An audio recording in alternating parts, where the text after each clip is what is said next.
I don't think I know anyone who does not want to be free, but I know plenty of people who have not thought about what freedom really is. There is something unique about freedom. It is possible to attain great wealth while others suffer degrading poverty. We know that some people gain great knowledge while others remain illiterate and uneducated. But personal freedom is closely linked to the freedom of others. Many of those who have achieved great power have often done so at the expense of other people's sovereignty. But freedom is different. Whilst being the most valuable thing a person can possess, as all those who have ever lost it understand completely, it can only ever be yours whilst others share it. There are rich men in poor countries and educated men in backward ones. But while there are powerful people in tyrannical dictatorships, there are no truly free people in these countries, not even the tyrant himself.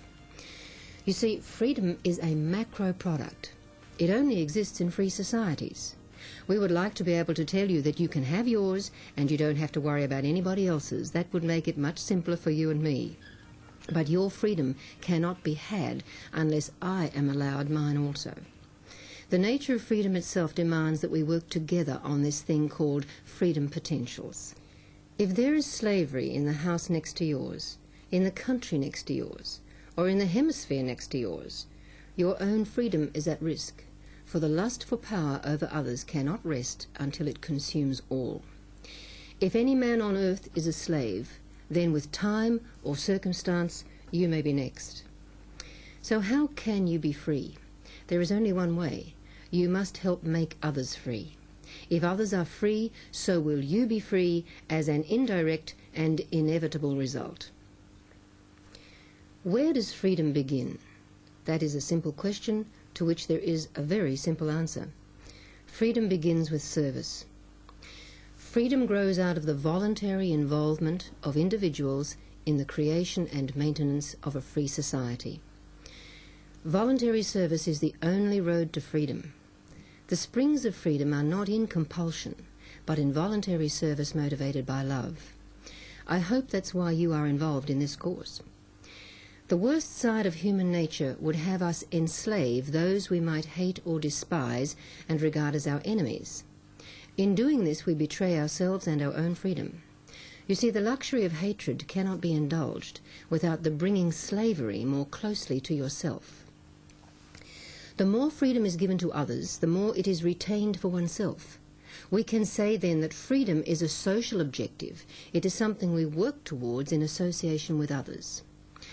Freedom is destroyed to the extent that it is withheld from others.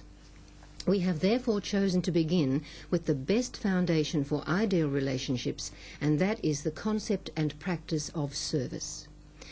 Many years ago, a Christian catechism was written which asked the question, in whose service is perfect freedom? One possible answer to this question is the service of self. One of the great difficulties in serving self is that individuals usually have only a very limited concept of their own best interests. The criminal who assaults his fellow citizen for a few dollars is a classic case of a limited understanding of one's own best interest. In this case, the criminal's immediate self-interest is extended by a few dollars. However, in restricting the freedom of others in order to extend his lot, he has forced upon others the compulsion of defending themselves. Together, they are stronger than he is, and they impose forcible restrictions upon his freedom. A man who understands his highest or best self-interests understands that he best serves himself now if he does so in such a way that his own interests of 20 or 30 years' time are not betrayed either through destroying his own reputation or credibility, or by taking action which will cause the world of all his and his children's tomorrows to be a lesser place. Such a man can perhaps answer yes as to whether perfect freedom is attainable through serving himself. This is only so, however, because he already understands that his extended self-interest does include others in his community, others in his nation, and ultimately all men, even those of future generations. In whose service is perfect freedom? Perhaps it is in the service of others. Yes, certainly, but first, to thine own self be true. As Shakespeare told us, if you remain true to yourself, you shall betray no man. There is conflict between being loyal and true to oneself and serving others. Both promote truth, both promote your best interests and those of others. In the end, those who see the world in terms of conflict between self and others both believe in and fulfill a world of dog-eat-dog and self-disserve self, in which all lose and are deceived of the truth of men's mutual common interests. Serving others is definitely not the same thing as doing good to others. In serving others, or doing good to them, there is a basic issue which must be addressed. It asks, who is the best arbiter of what is best for others? If you are, then of course you shall do good to them. But we are all familiar with the politicians or the tyrants who do good to the citizenry, whether they want it or not. We are also familiar with the old adage that the way to hell is paved with good intentions. But genuine service to others is on their terms, towards ends freely chosen by others. The warm inner glow of condescension toward others, which motivates the do-gooders to do his good to you, is the devil's parody of love. It's a trap for both he who falls victim to the do-gooder and to the do-gooder himself. English Christians are familiar with the prayer in which God is referred to as the one in whose service is perfect freedom. Through acting in accordance with total creation, we promote our highest social objective, which is freedom. If we are going to be free, we are going to be true to others, true to ourselves, and true to reality itself. You see, freedom is inextricably bound up with truth, but we may well ask, what is truth? It is beyond any human being to give a full or really extensive answer, except in the most symbolic forms. Pontius Pilate asked this question of Christ as he washed his hands. Perhaps Pilate's greatest legacy was in showing that no man can wash his hands clean of it. His hands, as it were, are still stained. How we relate to truth defines the very nature of our own beings. Truth and reality transcend human thinking. Irrespective of our concepts as to what is true or what is real, whether they be correct or incorrect, truth and reality stand inviolate. You can bear false witness or true witness to the truth, the results of which will possibly alter men's perception of the truth. Yet no man can violate truth itself in the sense that he can alter it. Truth comes to people through the filter of their own integrity. Ultimate integrity, while never achievable, allows us to accept ultimate truth. The truth never lies to us. We lie to ourselves. If we lie to ourselves convincingly enough, then we lose touch with reality, and that is the definition of madness. We all try to keep account of the times when our integrity was spotlessly maintained, which we cheerfully note on the credit side. On the other side, perhaps for fear that we will need to know what lies we have told so that we can tell the same lie consistently, we rather reluctantly make the debit entries. This account which we all keep is known as conscience.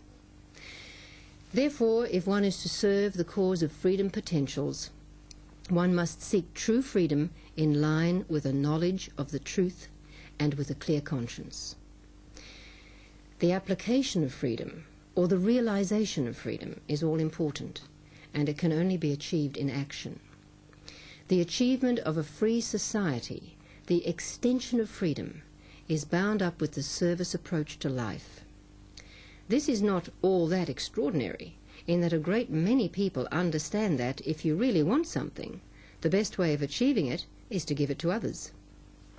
Let's take an example. A man would like to become rich. There are only two prospects of him doing so. One might be called the disservice approach, where he can acquire another man's wealth through some disservice like theft or fraud. The other approach to becoming rich is to determine upon making others rich. The vast, vast majority of people who have become rich have done so through enriching others. through offering them service at a cheaper price, through offering them a better product, through showing them how to produce a product more cheaply in less time or of greater quality. If you can go to another individual and say, "Sir, madam, I have an idea. I have a product. I have a service which will make you rich. They are interested. All you have to do is deliver." Those who can deliver become rich in doing so. If you want your family and friends to respect you, to love you, to help you, then the only sure road, indeed the only road, is to respect and love and help them. The service approach works. It is the strategy of the indirect approach. If you enrich others, you will become rich in doing so. If you love others, you will be loved in return. This is part of the automatic axiom in life that action and reaction are equal and opposite. Freedom is a word that is very often associated with responsibility. Sometimes the two words come together to describe responsible freedoms. This term is used to differentiate freedom from what is properly called license. Any individual or group who attains power for a time and exercises this power in order to undo or override the freedoms of others will usually claim that they are merely exercising their own freedom. This is not so. When freedom is claimed with which to destroy the freedom of others, what is actually demanded is license. Freedom and responsibility are so interrelated that the origins and existence of one is impossible without that of the other. The bane of the tyrant is that by withdrawing freedom from his people, he inevitably removes their responsibility also. The citizens leave the responsibility to others for such things as the care of assets, the efficiency of production, and all of the other essentials for a strong and vibrant society, and thus tyrannical communities ultimately find that through tyranny the strength of society withers. The bird can be captured, but in captivity it slowly dies. No matter how benevolent the person in authority is, the best judges of guilt or innocence are those who most closely understand the customs, the background, the circumstances, and the ethos in which a dispute took place. A man's peers who have shared the same circumstances through life were, in English history, considered to be the best judges. The English development of the jury system and of common law, which made such a great contribution to freedom, will be discussed in the coming segments. The English-speaking peoples have a great heritage which is based on a healthy respect for freedom. The English had two great advantages in their contribution towards the development of freedom in the world. One was the moat of the English Channel. It made them less fearful because they were relatively isolated from their neighbours and potential enemies. They did not suffer the frequent deprivations of invasion or counter-invasion that almost every continental generation had to endure. The other great advantage the English had was that they had almost universally adopted a common philosophy. As it happens, it was Christian. The founder of Christianity, Jesus Christ, was once asked which was the greatest of the commandments. He promulgated the law of love and said that on this law hung all the law and the prophets. When King Alfred established the beginnings of English law by proclaiming the 10 Commandments as the laws, they were at the time all of the laws of England. It was against this background that the law of love towered above all law. The outworkings of the law of love in a nation in which it was universally proclaimed, although, of course, given human nature, not universally upheld, eventually went so far as to establish a system of law, whereby one was assumed to be acting in accordance with the law and upholding the law, unless and until it could be demonstrated and proved to the contrary. The law of love was not one, obviously, of distrust, which said, "We will limit your freedom until you prove to us that you operate from a motive of love." Rather, the law of love was one of trust, where it was assumed that this law was respected and upheld by all, with all of the rights and freedoms which flowed from it inviolate. Freedom and discretion were the rule, unless someone operating from contrary motives in the judgment of his peers violated the freedom and integrity of others in the community. Where men genuinely acknowledge and apply the law of love to each other, they grow in confidence to trust each other. Where you can trust your neighbour and he you, restrictions can be lifted, and everyone can enjoy freedom so long as they respect it. The purpose of this segment has been to introduce a few basic considerations which will help in your preparation to see all the information and material from a greater and broader perspective. With this in mind, the overview, the proper context, the broader outline which will be enormously important to you in seeing and assessing the material which follows, cannot be sought from a hillock or from the foothills. It must be sought from a high moral viewpoint. Therefore, we have tried, in a very introductory way, to point you to the reality of truth, or in other words, God. You can call it either or both, but you cannot escape such a concept which embodies the absolutes. Essential unchangeable rules like the law of gravity in the physical area command our obedience no less than the law of love in human motivation. In the same way, service is the way to freedom in social relationships and organization. In discussing concepts of this importance, this power, and this grandeur, one must be a little adventurous, for we are addressing ourselves to the very spirit of freedom. While we are completely committed to a position of theological non-partisanship, we nevertheless owe it to those who undertake the course to make it plain that those who prepared and produced it do see themselves as practical Christians.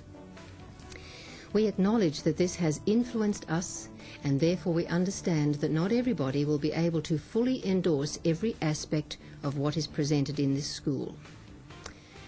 Without claiming any unique insights into God's purpose for the last 2,000 years, we do think it legitimate to observe that something has happened in that period, and some things have been learned. One is that where the law of love is applied in society, patience, trust, and expanding freedom for all will follow in its wake. We don't believe we have the right to be surprised in this, because Jesus Christ, who promulgated the law of love, also told us that the truth would set us free. The law of love did set us free. The law of love is most assuredly truth. Ultimately, although great care must be taken to establish exactly what we are saying when we use the word freedom, and great effort must be made to relate it properly to responsibility, to society, to the nature of truth, and much else, it is also true that anything that does not set us free is not of the truth. Ours is not the difficult undertaking of creating truth. Our task is to discover it, to admit to it, to understand it, to obey it, and to apply it. In this way we shall discover freedom. Welcome to Freedom Potentials.